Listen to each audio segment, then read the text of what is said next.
সিয়াম এইখানে এমন করে বাঁশ পড়ে আছে কেন? ভাই সমস্যা নাই, তুমি বাস পার করে চলে আসো, কালকে বাস সরানোর ব্যবস্থা করবো। সিয়াম তুই তো একদিন কইছিলি বাজারের পাশ দিয়া যদি আমি হাঁটতে যাই তাহলে এমন বাস যদি পড়ে তাহে তাহলে দুয়া পড়িয়া 3বার বাজারের বাসের মাঝে বাড়ি দিতাম। এখন কোনো সমস্যা নাই ভাই, তুমি বাস পার করে চলে আসো, আমি আছি, কোনো চিন্তা করো না। আচ্ছা সিয়াম তুই এত রাইতে এখানে কি হরস? তুই না সন্ধ্যায় ঘুমায় গেছস? আর তোর তো এইখানে থাকার কথা না।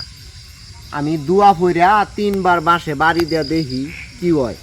বিসমিল্লাহে তাওয়াক্কালতু আলাল্লাহ।